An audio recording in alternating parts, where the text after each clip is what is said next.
जालिमों, मोदी जीत गया है। दोस्तों, नरेंद्र मोदी की क्या कामयाबी का राज है? वो इलेक्शंस कैसे जीत जाते हैं? ये एक समझ लें कि बड़ा बड़ा मुश्किल चीज़ थी।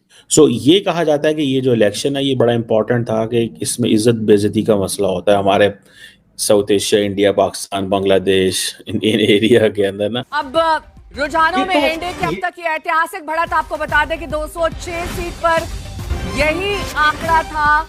रुझानों में एनडीए की अब तक की ऐतिहासिक बढ़त जो आप देख रहे हैं वो 2010 में भी इसी तरीके से थी। रुझानों में एनडीए की अब तक की ऐतिहासिक बढ़त। तो पूरी दुनिया में जो खबर चल रही है वो ये है कि मोदी की पार्टी बीजेपी ने लैंडस्लाइड विक्ट्री ली। मोदी साहब जैसा उनको एक लीडर जो नेशनलिस्ट है, उन्होंने उनको लीड किया और आगे भी मजीद लीड कर रहे हैं। मुझे अभी तक उनके अल्फाज याद हैं कि मैं गारंटी करता हूं कि वो विल टच द नंबर 3। मुझे आज एक बात पता चली है नरेंद्र मोदी के मुतालिक। उसके सियासत से तो हम बिल्कुल डिसएग्री हो सकते हैं, लेकिन जिस तरह उन्होंने इंडिया को रूल किया है 10-11 साल से, हम खुद हैरान हैं। देखो, जिस तरह अभी मुझे एक बात पता चली है कि इंदिरा गांधी जो जवाहरलाल नेहरू की बेटी थी और उसके पास एक स्ट्रॉन्ग बैकग्राउंड था, एक नरेंद्र मोदी जो एक ग्रास रूट लेवल से उठ के प्राइम मिनिस्टर बना है, तो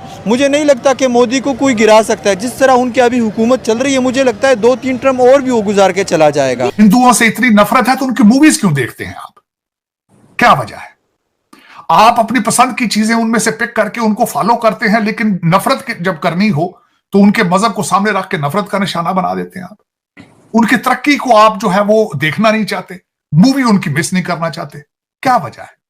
हर आपके जो लौंडा लपाड़ा है उसकी गाड़ी में आज भी गाने अगर देखे जाए तो वो सारे भारतीय पंजाबी चल रहे हैं, सारे मूवीज के गाने चल रहे हैं, डांस हो रहे हैं मूवियों। आपके हर शादी के ऊपर बिल्कुल इस तरह लगता है कि मैं भारत में खड़ा हूं। हर शादी इस तरह लगती है कि उसमें टोटल इंडियन कल्चर की ठाप होती है, लेकिन उनकी तरक्की से बाइकाट है आपका।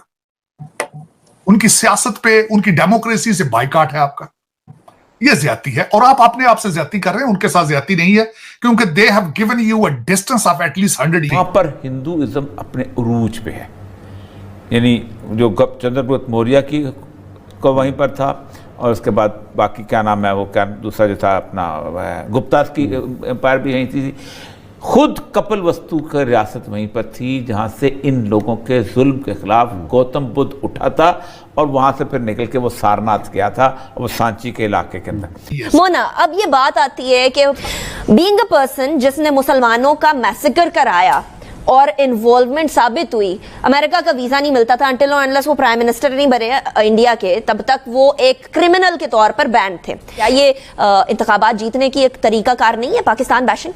शुक्रिया, थैंक यू। और जितने शुरका हैं सब ने यही बात की है, लेकिन मुझे नहीं पता आपके इल्म में है या नहीं, लेकिन मेरा इत्तेफाक हुआ था। मैं तकरीबन every second day Indian media पे मेरे जाने का इत्तेफाक होता है। आपको यू माइट ऑल्सो रिकॉल कि जब ये कैंसिलेशन आई थी इस ऑफर की हमारी तरफ से जो पुटअप की गई थी, एक दिन पहले एक्सेप्टेंस आई थी इसकी, एक दिन पहले उसको कबूल किया था।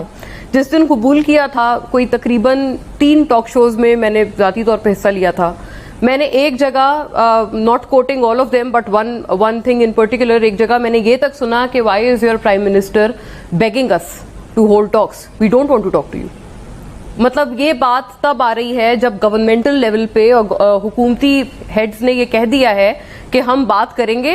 उन्होंने बेचारों ने ये तक कहा, मैं उनको बेचारा ही कहूंगी जिस तरह से उन्होंने सकम्प किया है प्रेशर को वो देखते हुए, कि उन्होंने ये तक कहा कि ये किसी तरह की रिजम्पशन ऑफ टॉक्स या डायलॉग नहीं है, हम सिर्फ मिलेंगे, हम सिर्फ बातचीत करेंगे, फिर इसके बाद देखेंगे कि आगे बढ़ना है या नहीं बढ़ना है। साथ साथ इन दोस्तों, स्वागत है आपका हमारे चैनल पर। दोस्तों, बिहार में भारतीय जनता पार्टी और उसके सहयोगी यानी कि नीतीश कुमार ने अपनी खुद के दम पर बहुत ही बड़ी पार्टी बनकर दिखाया है, और दोनों ही पार्टी ने अप्रोक्स 90 और 85 प्लस सीट्स लिए हैं। यानी कि कुल मिलाकर अगर देखा जाए तो एनडीए ने इस बार बिहार में एक लहर चला दी है भाई। किसी को भी उम्मीद नहीं थी कि एनडीए बिहार में इस तरीके की सीट जीत पाएगा। सबको पर्सनली ये लग रहा था कि हाँ, एनडीए जीतेगा, लेकिन कितनी सीटों से? मैक्सिमम 160 से 170 सीटें ला सकता है। लेकिन जिस तरीके से बिहार में बीजेपी ने परफॉर्मेंस किया है, जिस तरीके से मोदी जी, अमित शाह ने जाकर वहाँ पर रैलियाँ की हैं, उसके बाद भाई बिहार में जनता ने जो उनको सपोर्ट किया, जो वोट डाले हैं भाई, 200 प्लस सीटें आना, 245 सीटों में से, भाई बहुत बड़ी बात होती है, वो भी बिहार जैसे राज्य में जहाँ की पॉपुलेशन भी बहुत ज़्यादा है। और आप इस बात का अंदाज़ा सिर्फ इसी बात से लगा सकते हैं कि अब बीजेपी और एनडीए जो है अपना संगठन, वो फुल्ली बहुमत के साथ साथ जो वहाँ की विधानसभा है उसमें भी 205 मेंबर्स के साथ बैठेगा। यानी कि कुल मिला के अपोजिशन को बिल्कुल ख़त्म ही कर दिया है। तेजस्वी यादव हों, राहुल गांधी हों, इन्होंने बहुत एजेंडा चलाया वोट चोरी का। असल में क्या था दोस्तों, तेजस्वी यादव और राहुल गांधी के पास कोई मुद्दा नहीं था वोट लड़ने का। वो बार बार सिर्फ एक ही मुद्दा उठाते थे कि वोट चोरी, वोट चोरी। और इसी मुद्दे को शायद बिहार के लोग नहीं समझ पाए। उनको समझ ही नहीं आया कि ये दो लोग आखिर बोलना क्या चाह रहे हैं, ये चाहते क्या है, क्या कहना चाह रहे हैं।